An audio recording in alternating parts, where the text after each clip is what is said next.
Welcome to the Podcast Superfriends.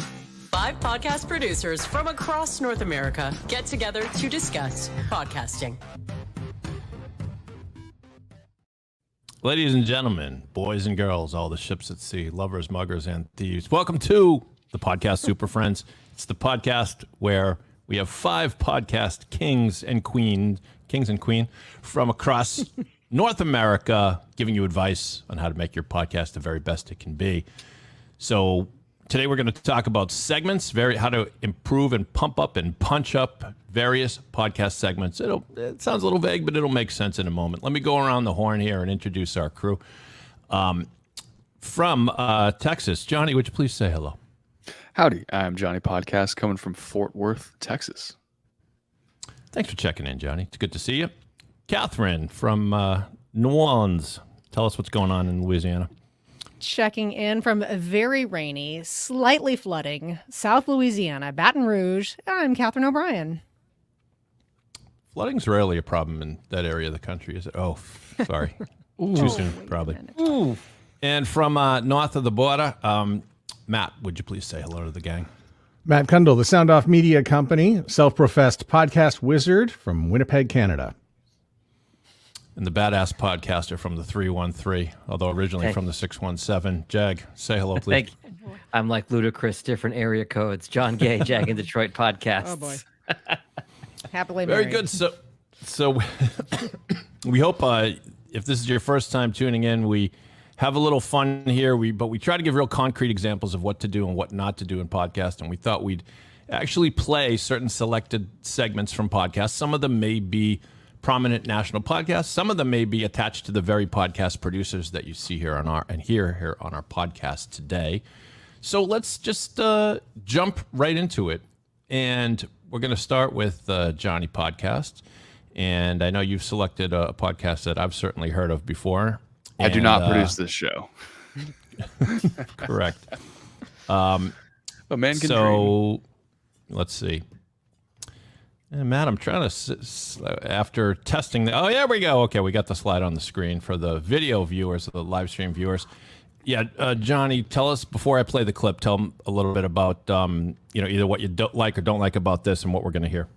This is my absolute number one podcast. I love this show. So this is the Ryan Russillo Show.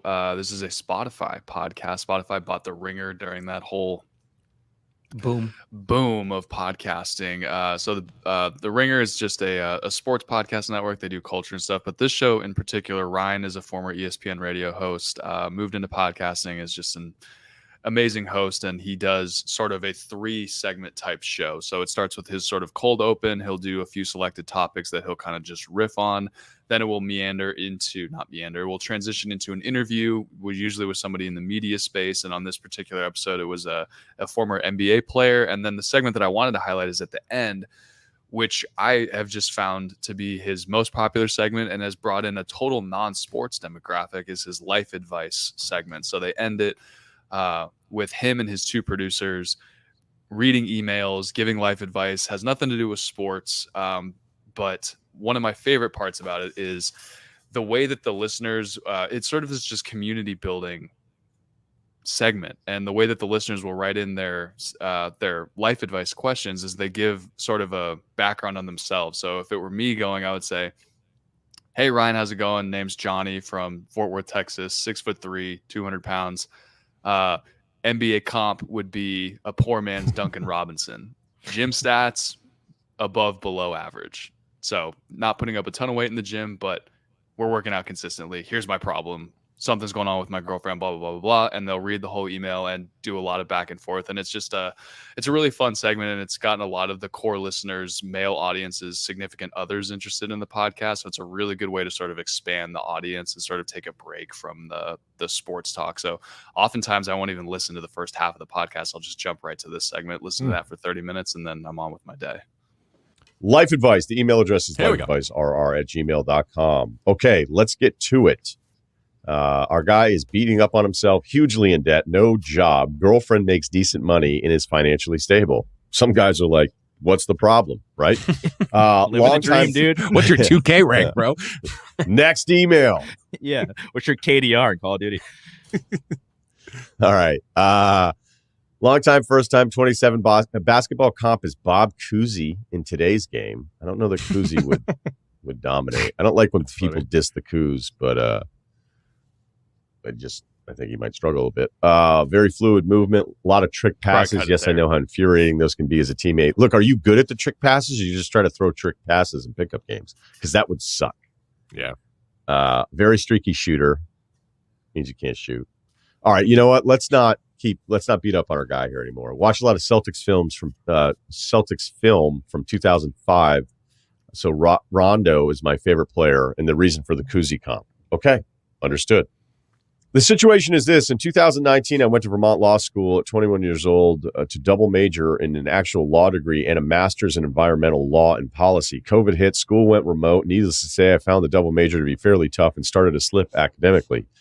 I was able to skate by enough to get the master's degree, but I dropped the JD degree. All in for debt, I have $150K. I've never been able to get a real job in my field.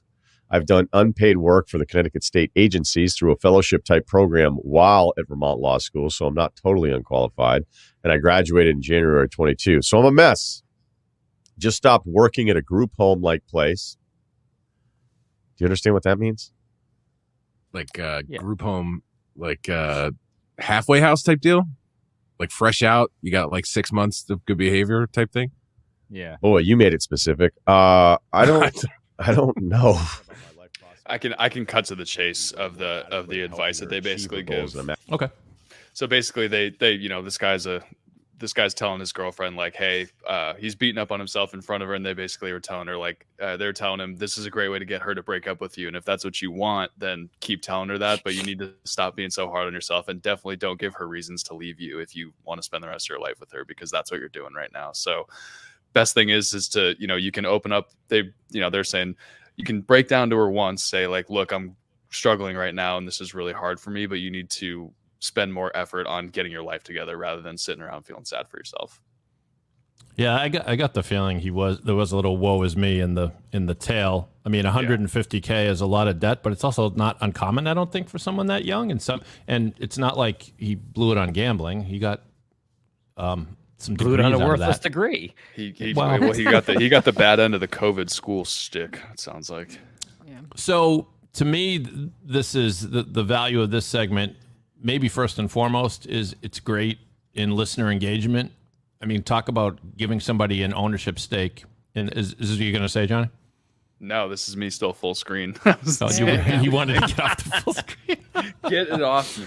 I mean, that's to me, I go back and forth with this. When you produce a podcast that's quality, and let's say it's an interview style, and you got a great conversation, great storytelling, sometimes when you're exhausted and you don't have time to put in like a little nugget for listener engagement. But this to me seems like a great one. It really, whoever the guy is who wrote in, now he's got ownership in it, and he'll tell all his friends that he was mentioned on the show, or maybe he won't, depending upon it. But it really gives somebody an ownership. What other folks think about this segment? It's gotten to the point where they. Sorry. I thought you meant that their audience. I just think that I think it's amazing how like sports is supposed to be some sort of male place where we go to listen to get away from all this stuff, but we can't wait to listen to other people's problems and hear some real life stuff. And there are some, Ryan Russillo is clearly one. I don't spend nearly enough time listening. Colin Cowherd will do that on his show too. Just dive into some real life moments and some real life scenarios in order to paint it back to sports. But I think it's a podcast I'm going to start listening to. So thanks for turning me on to it. I was going to say that yeah, I sure do. The thing that really stood out to me, it was legit good advice. I listened and I was thinking I'm just going to listen to a couple minutes just to satisfy for the show. I ended up listening through the entire advice segment to the end of the show, and I was like, this is actually very good advice. And one of the things that you drew our attention to, Johnny, is that it's not just Ryan, it's with a couple of producers in there as well. So it's three perspectives, and they were all legitimate. I also, in the sort of this, all these men talking, one thing I did notice is that there's a little bit of chiding, but I could tell that there was caring too. It was not mocking in any way. I get the sense that they all really do care about the people who are writing in, but there's just enough chiding to where it's not, too serious here. You also mentioned how you ended up sticking around for the whole segment. That's the mark of a good segment, and that's right.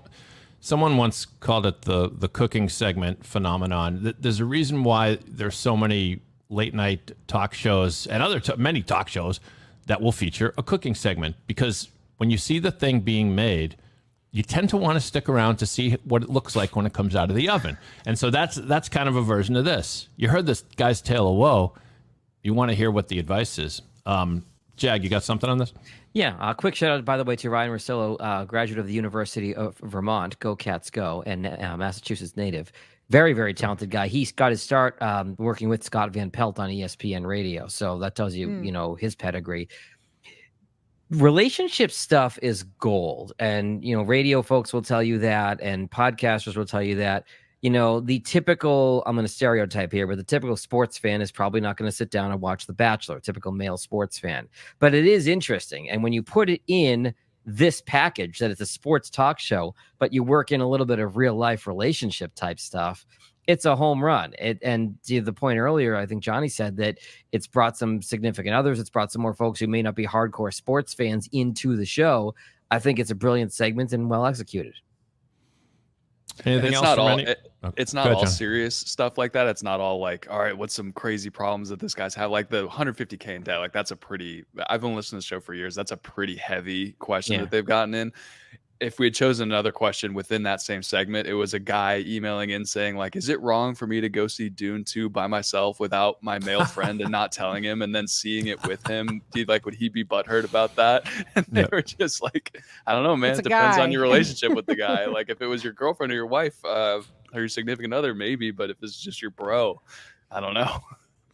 Yeah, there was a comedian named, I think her name was Allison Rosen, that I listened to her podcast for a short while, and she had a segment called "Is It Just Me or Me dot or dot dot?" everyone. Yeah, just me or everyone. Yeah, just me or everyone, right? And it would be like, is it just me, or am I the only one who pulls my grocery cart over to the side in the grocery store to absolutely make sure there's enough room to get through, or does nobody else pay attention to this except me? And that's just one example, but I always would listen to that segment because it was always something that you would be like, oh yeah, that's kind of me too. So, so excellent example. Anything else on that, guys? We can One move last on. thing. So, everybody knows I'm not the biggest sports fan in the world. And so right at the beginning, everybody who writes in gives some stats, right? And they don't announce the stats. They just reel them off. And I thought, well, isn't this a great example of like a little bit of an insider? You have to be a little bit of a regular listener to know what's going on with those stats. But I picked it up right away. I was like, oh, this is like you're inside the club if you know you have to give these stats. So that was like a little bonding that I thought was built into the whole segment that makes it even more like cloistered, like you're in the club here. Yeah. And I think that inside stuff is good to an extent, as long as it doesn't last forever and you're just lost, feel like you wandered into a conversation that just enough. Yeah, exactly. So Matt, I'm trying to put up the sound bites slide here. Am I doing something wrong? Well, you've got this one right here. Good one, Johnny. By the way, Jag, you brought this one up. Why don't you give us a little preface? Yeah. So Melissa Joy Dobbins, one of my dear clients, she is a certified nutrition diabetes specialist. I'm going to butcher her title and she's going to be mad at me, but I apologize. She's very big in the nutrition space and dietitian. She did a series on what they call flexitarian eating. So not vegetarian, not vegan, not carnivore, and not omnivore. There's a difference between flexitarian and omnivore. So she doesn't have specific segments in her show. So I just grabbed a clip from a recent show that I thought was some really good interaction between her and the guests. Here it is. Can we talk a little bit more about flexitarian in the sense of, what's the difference between a flexitarian and just an omnivore? Oh my gosh, I gotta tell you, I wrote the book. I did the series of interviews all over. I mean, all national outlets everywhere. I'm doing interviews. The very first question, and I think I'm ready, by the way. I prepped myself. And you do know how to prep. And I know how to prep. And the very first question I got talking about the flexitarian diet was the question of, how is this different than an omnivore? Who, I was like, oh my gosh, what a great question. And I'm totally unprepared to answer this. So these days, I figured out an answer, on the spot. And it really is the intention of a flexitarian is to wake up in the morning and eat more plant-based, right? That's the intention. And an omnivore wakes up and eats everything. So it really is, the intention of a flexitarian is to be more plant-based.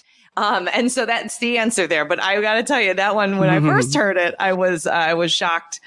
You're like, deer in the headlights. It's a good question, though, and I like it because it goes back to what we say, is that aren't you just suggesting a whole bunch of healthy foods? And it's like, yep, absolutely true. But the intention is, can you eat more plants, as a flexitarian? In making that shift. Yeah. Within what works for you. Yep, exactly. There's your clip. Who would like to lead off on this one? Matt, would you like to chime in first? I want to know why how this sort of is what is the segment here?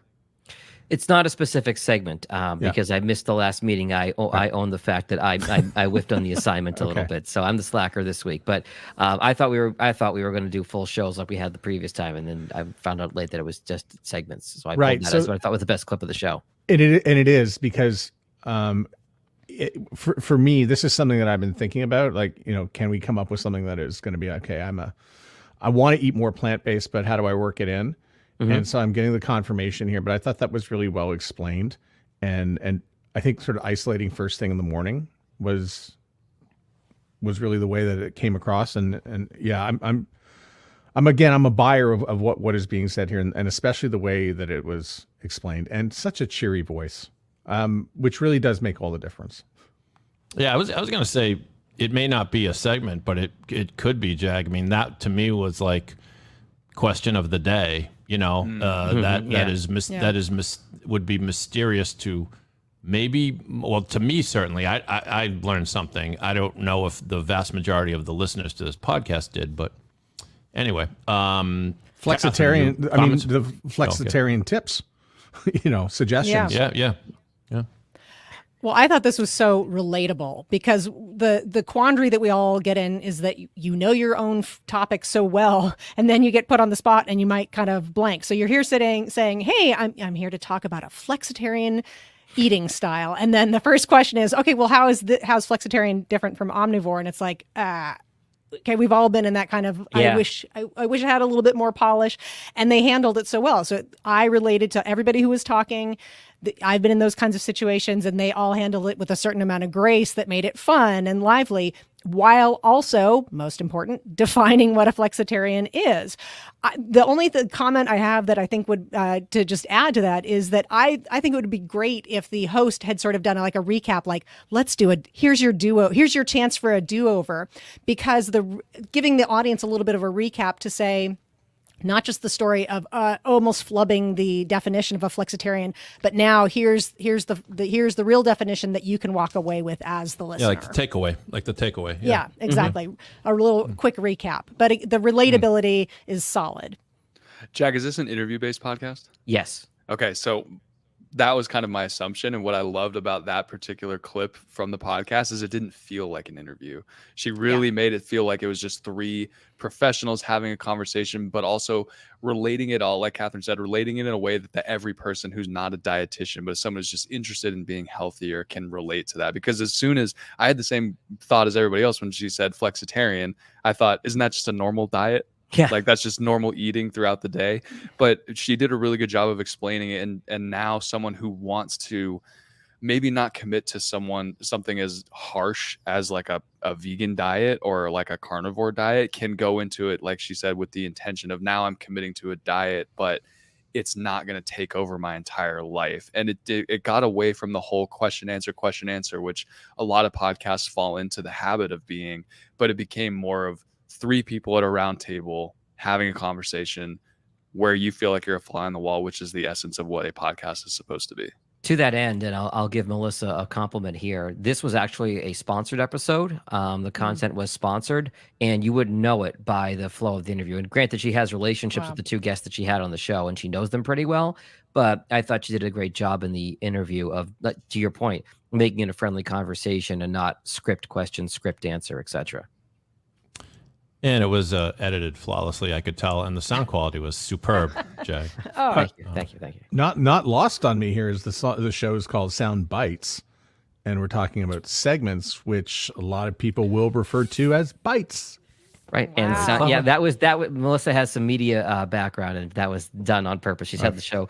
She had the show longer than she's had me, but it's a great name for the show. Yeah. All right, we're up to Catherine's submission. And Matt, if you could help me get the blocked and reported slide up there, because there we go. Catherine, you want to give us a little intro to this? Sure. Blocked and Reported is a podcast hosted by two, what I would call them lib journalists who have each gone through their own cancellation. And they launched this podcast very successfully through the pandemic. They've been going since 2020. And their whole show is analyzing internet baloney. And the reason I brought this particular segment to light and to what we're talking about today is that they have a either famous or infamous, depending on who you talk to, housekeeping section. Now, we've all talked about, as podcast producers, we want to get our call to action out. We want to get our info out. Here's our website. Here's how you can do this. Here's how you can support the show. But you want to do it in a way that is not dry, that people don't want to skip over, that you want to make it feel like part of the show. And this is why I've brought this segment. The housekeeping on Blocked and Reported is a segment unto itself. And here's the clip. Katie, I've been talking a lot. Try to do housekeeping. You try? You don't think I can do it?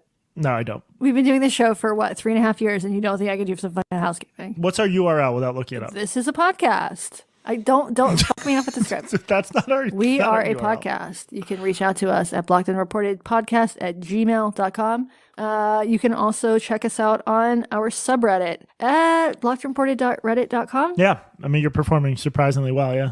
Okay, thank you. You can buy merch. We have hoodies. We have hats. We have tote bags. Squirrel skin. That is at caps. We have squirrel suits. Yes, that is at Blocked and Reported merch. Fuck that one up. That is at barpodmerch.com. Just there's a link on our subsite page. You were at like a B+. Now you're at a C, just because of those last 3 That's seconds. fine. Okay, so the main thing, the important thing to remember here, it's not the merch, it's not the subreddits, it's not emailing us your complaints. It's that if you go to blockedandreported.org. This has to be shtick at this point. It's not, Jesse. I have a brain tumor. Wait, what? I have many little brain tumors. Yes, they're very specific. You can't call This weed one? smoke brain tumors. I told you I quit smoking weed.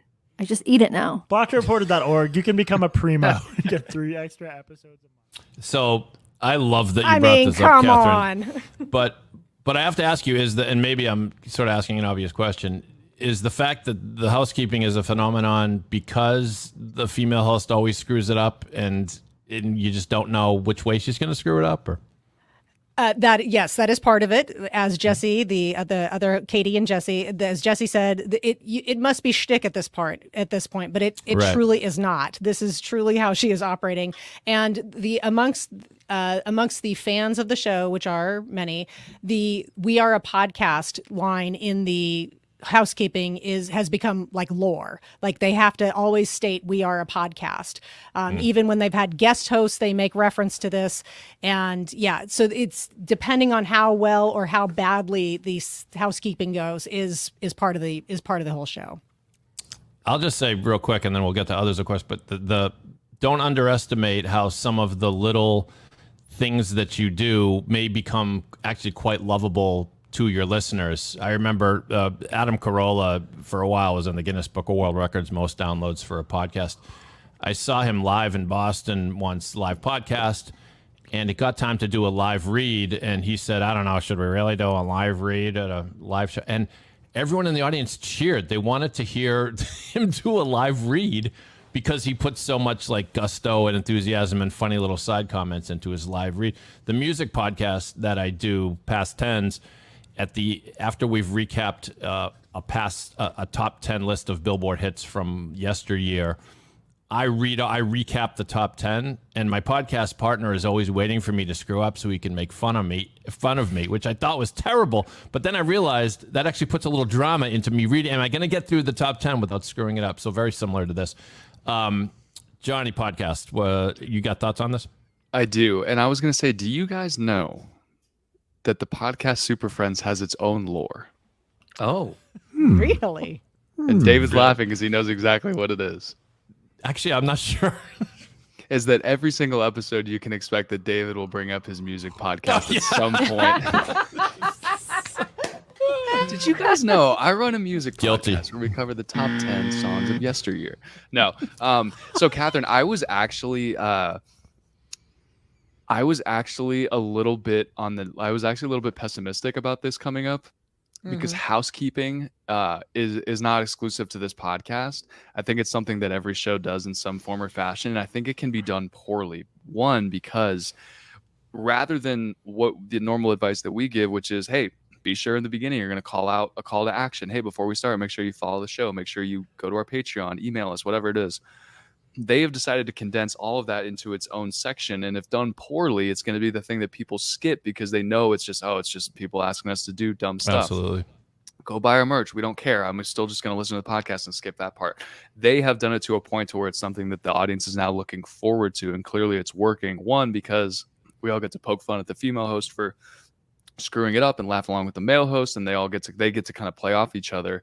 But then two, also, if I'm a new listener, it doesn't feel like I'm being asked to go do something. It's still entertaining. And then at the same time, I'm like, that was cute. I like that. I'm going to go check out their merch store because I like this. So they have found a way, and I'm sure it wasn't purposeful. It must have just been something that it started the first time they did it. They screwed it up and then just went with it and it worked. And it's really hard to come up with something like that when it's not organic. It just happened. It worked for them and it's led to the success of their show. So housekeeping as its own segment is very difficult to pull off. You have to make it entertaining. You have to give someone a reason to enjoy listening to that because we're asking you to do something. This is why I brought it to this. Yes, exactly. You can also track that, though. If your housekeeping sucks, there's data on that. Spotify and Apple both carry it. And now I'm beginning to think about some of the podcasts I work with, and we should go look and see how their housekeeping is doing. You mean the what is that stat called? Dedicated list? No, I can't remember. Consumption percentage, right? Yeah. Yeah. Okay.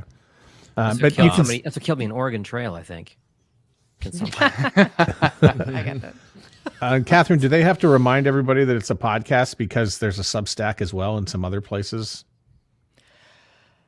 Well, and they actually use the podcast is delivered via Substack. Okay. They are one of their whole model is Substack lured them over from a membership site that shall not be named. And they were one of the people that Substack invested $50,000 in their show so that for 1 year, there was no ads. It was Substack only. They do their premium through Substack, and they also do some writing as well through Substack. So it's all through Substack. I get it normally just like any other podcast through my podcast app.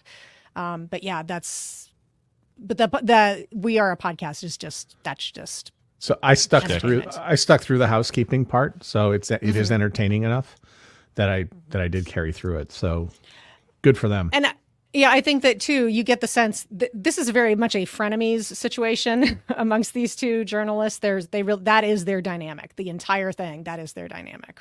I don't want to assume or accuse or suggest, but I will. That bit should be done high. It's always going to be better.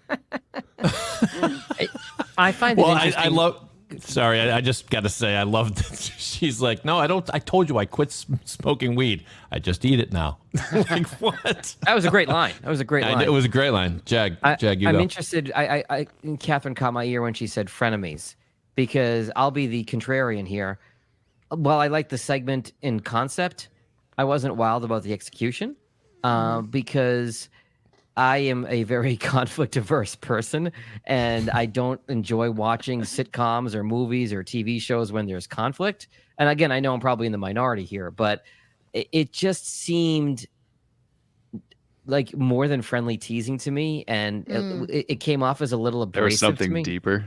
Yeah, maybe, but like, Could and then be. like she's joking about having brain cancer. I can't say anyone close to me has had brain cancer, but I was like, that didn't land for me. It just, again, I like the concept, but Fair the enough. execution I found to be a little grating. I think I took the brain tumor to be almost like a slip of the tongue. Like if she had time to think about that joke, she probably wouldn't have made it. But That's fair. anyway. I think that it's a great opportunity, though, for role definition. So that if I'm listening to the show for the first time, and it was, that I understand who the characters or at least who the main players are on the show, who falls in what area, and what the relationship is between the two. It's just we will pass this off as housekeeping and stuff we have to do, but also there's a moment there where you can still define who's who on the show and play the role to do it. Where you really screw that up is when you leave the defined roles that you have on the show. There's an old morning show adage that I'm sure Matt knows, that when you have a 3-person morning show, pardon my language here, but the roles are the dick, the deer, and the dork. Yeah. Dick, dork, deer. Yeah. So you've got the dick, who's obviously the dick, and then you've got the deer, who's the sweet one, and then you've got the dork, who's kind of the lovable one that the dick makes fun of. So the dick, the deer, and the dork that's the basic. Think of any morning show you grew up listening to. I or just listening did. to I was like, wait a minute. That's the formula. Yeah, dick, deer, dork. And then people say, why does all radio sound the same? But everybody has that defined role. I mean, I hope I'm not repeating what we've already said, but they've kind of pulled off a great trick here, and that is that I think we all struggle with the housekeeping, and I think the advice we've given on this podcast before is keep your calls of action to a minimum, because your listeners are only going to remember usually one or maybe two things. So give out the website and the Twitter handle if you want, but don't do it, because then, like Matt said, or Johnny, I'm sorry, I forget, but that's the part you're going to fast forward through. Like you're not going to listen. You're not going to listen to that. So if they really truly have turned it into like destination listening, that's amazing. I'm reminded of a segment on, I don't know if anyone's a fan of the TV show Whose Line Is It Anyway, the improv comics. At the very end of the show, which is something that's like a throwaway, they say, okay, Ryan, you're the winner, so therefore you have to read the credits of the show in the style of a blank, and they picked a different thing every time, like in the style of 1920s carnival barker, or in the style of an AT&T operator, whatever, and so we always kind of stuck around for that, even though all they're doing is reading the credits. So I wonder if now we should all challenge ourselves to make our housekeeping more entertaining. I mean, they pulled it off. So, anything else on that? Here. My work is done here. Well done. Well done, Catherine. All right. Matt, it is time for your submission. Very good. And this is the episode art. This is the episode art, by the way. So this is an episode of the Women of Ill Repute. The Women of Ill Repute are Maureen Holloway and Wendy Mesley. They are Canadian broadcasters turned podcasters, and they interview celebrities. That's not special. Why I chose this, they don't have any segments per se, other than they do a little bit before the show to intro the guest. But this is after they say goodbye to the guest. And so often we pass along advice as podcast producers, saying, once it's over, it's over. There's really not much more to add after this. But they have enough, I think, broadcast experience that they are able to carry the show forward. So they're saying goodbye to the guest, and the show goes on for probably another 5 minutes. We will not listen to all the 5 minutes. Thank you. It was nice to meet you. Nice to meet you as well. Really nice to meet you too. Yeah. Good luck with all the projects. Bye. Bye. All right. I know what you're going to say. She was lovely. That voice is so iconic, right? You could identify it anywhere. And it's funny. It occurred to me, I was telling some people today, I had to rush back to do this interview, that I was like, oh, we're talking to Pamela Anderson today. Oh, just Pamela Anderson. Oh, yeah, just Pamela Anderson. Whether you're 12 years old or 40, male, female, gay, straight, what, everybody was like, wow, she's seriously famous, right? I find it really interesting that she's trying to say that it was really difficult. Like, she fell in love and she had these kids and she was a sex symbol and she liked sex and she kind of got taken advantage of by people. And as her son says, she was misunderstood, but then she's so beautiful. You look at her and you go, oh, really? Oh, really? You've had a hard time? But she has been. Well, she says she's not a victim. She's a survivor. But she also says, don't feel sorry for me. I've made these choices and some of it was kind of shitty. You know, being extremely beautiful, as you and I both know. Yes. Yeah, we're natural beauties. Being extremely beautiful it carries a burden. Some people are like, oh, crime. I love how Canadian this show sounds, by the way. I love the little intricacies. And Pamela Anderson, born on Canada Day. In Canada. Actually, I find it a little disturbing that you know that. Johnny Podcast, you want to kick off this one? Yeah. Question, Matt, does this have a video component? Yes. Okay. I was going to say, do you guys... Except that Pam didn't allow video. Pam wouldn't allow him. I'm not sure that's the video you were asking about. Does so one quick funny point off of that. So do you guys know who Sydney Sweeney is? Yes. The actress? Yes. Hosted SNL. All the men on here will know. Yeah. So she went on a podcast with the CEO of Ford, and someone was ripping them online because there's an audio only podcast, and they said, "Who wants to consume an audio only podcast of Sydney Sweeney being interviewed?"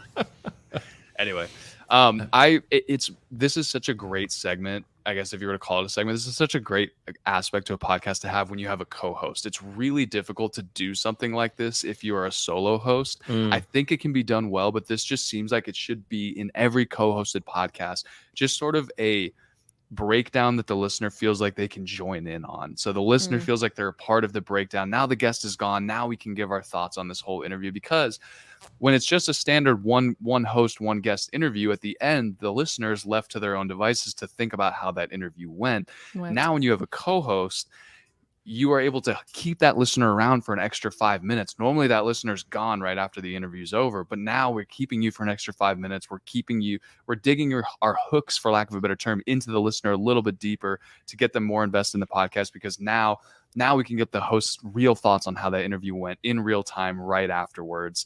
And it was enjoyable. I liked it. I think it's something that I think it's a great example of something that multiple host podcasts should be doing more of. I think, but only if it's done well, like this. It has to be done well. Yeah. I was just gonna say, you put your finger on it. Like, it's almost like a little trick. It's an illusion of listening in on somebody's conversation about something they just did. Like, you feel like you're not supposed to be hearing this. This is what they say. She's hung up. She can't hear what they're saying now. Now, of course, she can if she tunes into the podcast. So it's a little bit of an illusion, but man, it works. And you want to hear.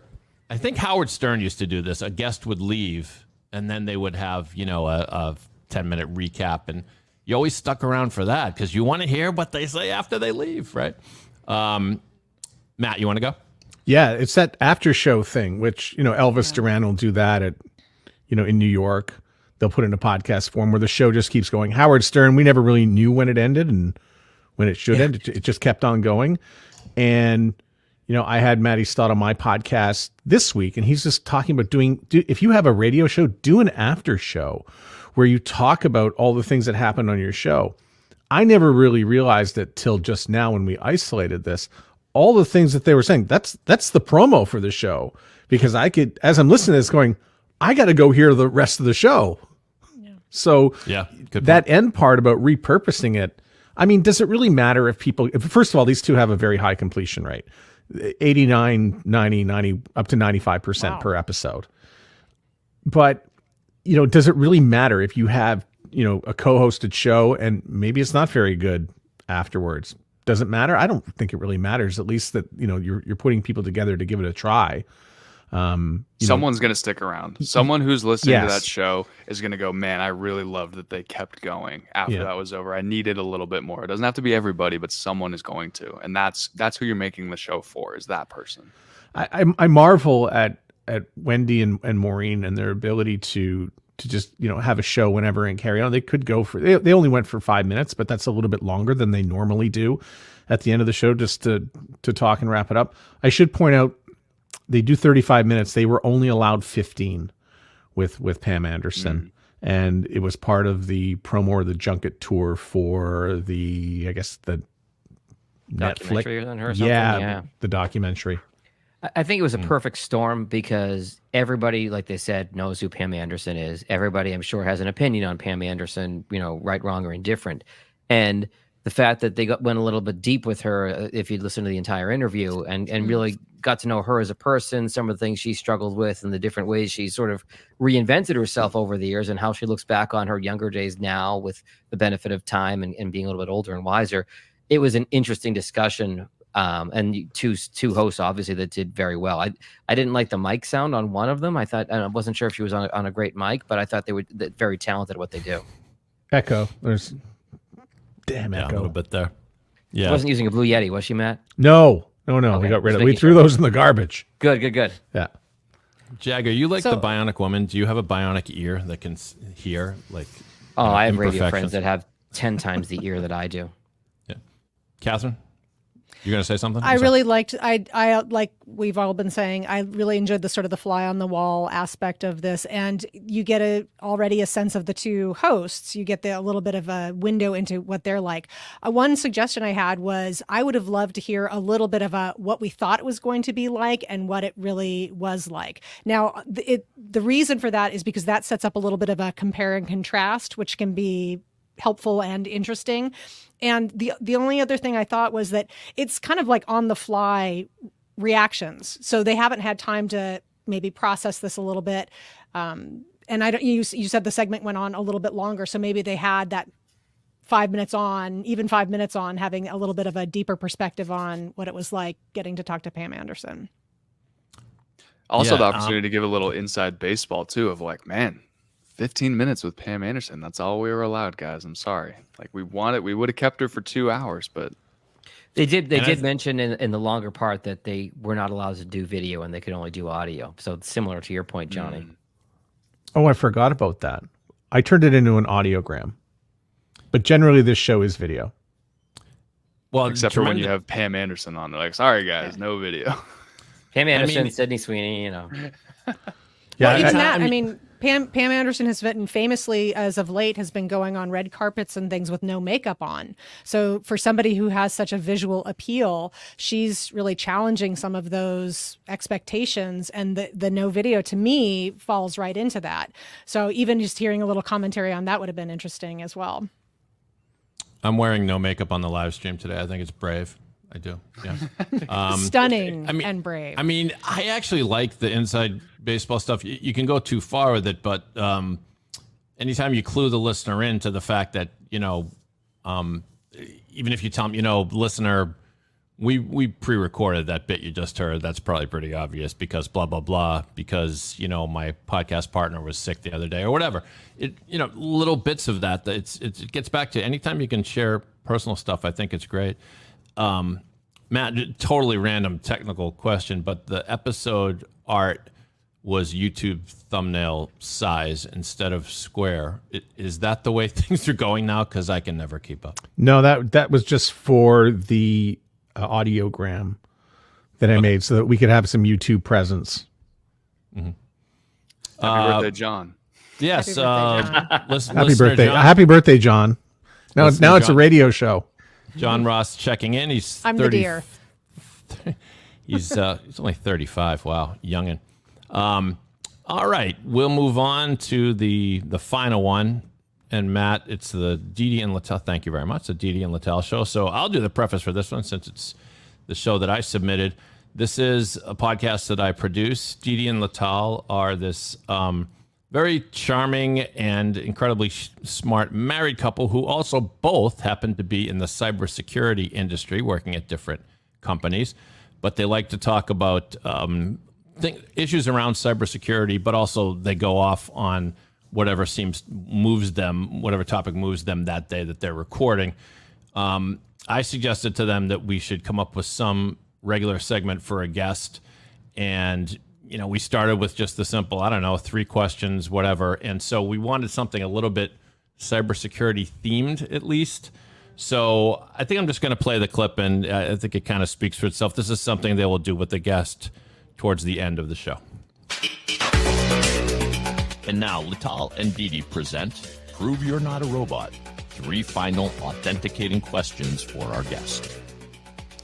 So, Reed, if you were a cybersecurity superhero, what would be your name? Who would play you in the Hollywood movie to follow? My name would be nobots.txt, as a kind of a play on words of robots.txt. And I've been told, so I get a couple doppelgangers. I get Littlefinger from Game of Thrones, and I get Edward Norton occasionally. I prefer the Edward Norton one, so I'm going to say Edward Norton. He's my favorite actor in the world. So we've been talking about future of passwords, and you've given us a hint about that, but do kind of give us your thoughts about the future of passwords. I have 100% confidence that like 99% plus of our password use will be gone by the end of the decade. I do think passkeys are kind of like the biggest breakthrough, and the same way that we log into our devices with Touch ID and Face ID can become ubiquitous, and it will be a win both for businesses on the security side and conversion side. And last question, everybody talks about AI. Give us one thought of something that's really bad about AI and something that's really, really good about AI. If you look at the scoring of GPT-3 versus GPT-4, like example, like MCAT, LSAT, all these things that used to be good barometers of intelligence, debatably so, of course, you would see that GPT-3 would not have gotten into law school versus GPT-4 is now going to UCLA law. But the reason it's scary, if you can commoditize above average intelligence, is not only do the good guys have that, obviously the fraudsters have that. And as part of the presentation I'm doing, I just show how I built a phishing website that was mimicking Bank of America in about 5 minutes. All right. So as you can tell, the aim was to try to get a little personal and fun with the guest, but also to kind of stick to some of the topics that the guest was expert in. So you can be cruel if you want. I know I produced it, but I'd love to hear your feedback on that Prove You're Not a Robot segment. I love the Jag, I love the concept of it. I think it fits with the theme of the show. I'm not sure if they got to 3 actual questions because he didn't. Yeah, I got to work with them on better identifying each. He never said this is the second question. But it jumped out. About I thought it came across. Okay, fair enough. It was an interesting topic, the idea that passwords are going away and biometrics and passkeys and all that, which I don't understand. So it was kind of good to get a little bit of explainer on there. Dave, you said to be cruel. I did make a note. I'm not going to be cruel, but that's all right, go ahead. The graphic or the artwork for the show says Didi and Lital, the podcast. Mm-hmm. And if you find it in Apple or Spotify, it's the Didi and Lital show. So you may want to just adjust the branding there, because I don't think you need to say podcast and podcast artwork anymore. I'll defer to industry expert Matt on that. But I thought it was a really good segment and a good idea for a segment and consistent with the branding of the show. Question, Thanks. David: do the guests get the questions in advance? No, only sort of haphazardly.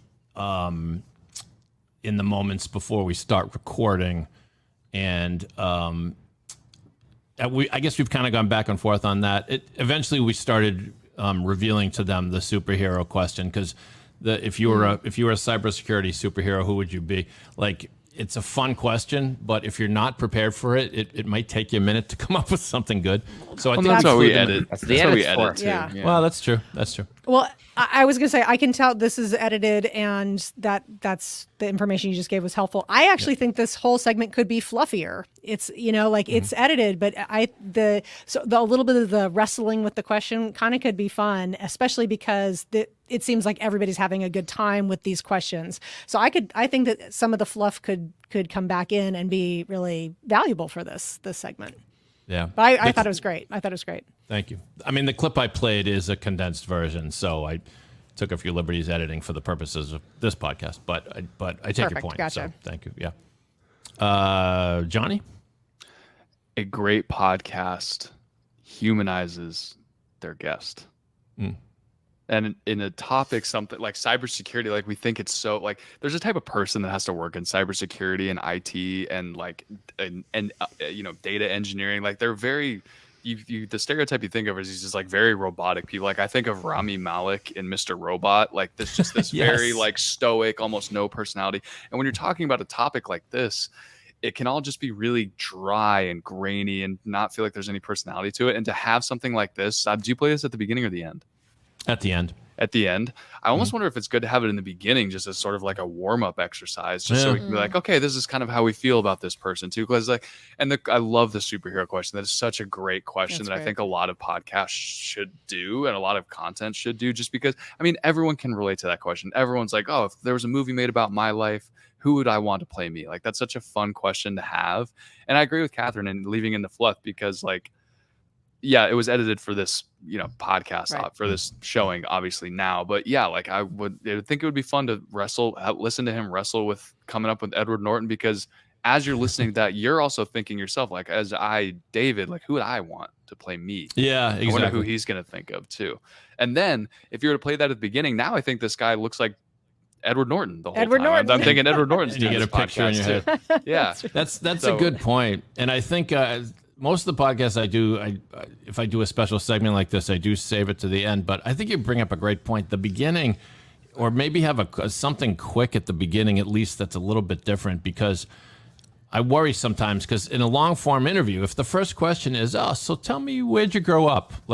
And it kind of has a slow kind of burn opening, I worry you could lose people. So anyway, good thoughts. And those second two questions change every episode? That's correct. We sometimes cater them towards the guest. Well, what's good about it, especially with these two specifically, is that I don't know if this is intentional or not, but it seems like the questions are broad enough that it can apply to everybody. Like I, as someone who's not in cybersecurity, like I hadn't thought about passwords and how that might change, but every one of us here has 25 different passwords for 25 different things. If those go away, how do you feel about it? Like that's something that all of us can relate to. And I think if they seem like they were really intentional about crafting those two questions specifically. Everyone thinks about that and AI. What I do is I tend to put up on a monitor where my host can see it, like maybe like 8 questions, and let him cherry pick from them. So the host gets to pick the question. But nice. I remember another one was like, tell us about your first computer. So that's sort of on point, but also we all remember our first computer, right? So it's kind of a cool question. Matt, you got something? Yeah, I'm not a fan of floating the questions over to the guest. Somebody suggested that on the internet earlier this week, and I said, absolutely not. You're just going to get a bunch of rehearsed answers, and your show is going to be really, really dull. However, just telling your guest, be ready for this segment because we're going to be asking you this, is really a great way for them to warm up. You know it's coming. You don't know, they're going to rehearse it. It's really going to be the only part, but they're going to be warm and ready for it. I also think the name of it, and Jag pointed this out. What's the name of the segment again, Jag? But this is like authentication or something, Dave. It's Prove You're Not a Robot. 3 final authenticating questions. Yeah. Right. It's just on brand. I know exactly what the show is. It matches to what I'm listening to. I really like this, but I totally understand where are we going to put this in the show? Because if it's good, it's kind of wasted at the end. Counterpoint, finally, my loving counterpoint. Finally, more podcast lore. More super friends. Catherine's loving counterpoint is our own segment. Welcome to Catherine's loving counterpoint. I'm going to have a counter to this counterpoint. Okay, having something that people are regular listeners are anticipating that is taking them to the end, that also is incredibly valuable. So don't discount that. Okay, so even more loving counterpoint is that if I know it's at the end and I don't like what I'm listening to now, I'm going to fast forward to the end. True, but at least you get to the end. At least you get to the end. Yeah. Any other thoughts on this one? We are pretty much at time here. And so thank you, viewers and listeners who tuned in and chimed in. And I'm not good at the housekeeping part. So, Matt, Take a lesson from Katie and Jesse, man. Let me do the housekeeping. Johnny's going to do the housekeeping. Johnny Podcast. If you enjoy this type of content, please reach out to us on social media. If you would like your show or segment to be featured on our podcast, to be either ripped to shreds, praised to the heavens, or just, yeah, it was fine. Feel free to reach out to us on social media. We are all over the place. And if you want to contact us on social media, we're going to drop all of our handles for you now, starting with David. All right. It's David Yaz of Boston, pod617.com, Boston Podcast Network. Catherine. And before I give you my handle, I just want to make it clear, I'm a listener of Blocked and Reported, in case that did not come across. I have nothing to do with that show, other than being a listener. Hello, Catherine O. That is where I am on Instagram and Twitter. Matt. I am at Matt Kundle on Twitter and X and Instagram and most things social. Jag. John Gay, Jag In Detroit Podcasts, Jag In Detroit on Twitface and all the social media platforms.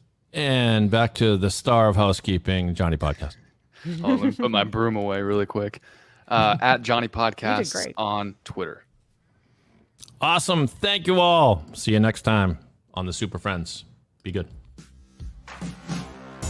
Thanks for listening to the Podcast Super Friends. For a transcript of the show or to connect with the Super Friends, go to the show notes of this episode or go to soundoff.network.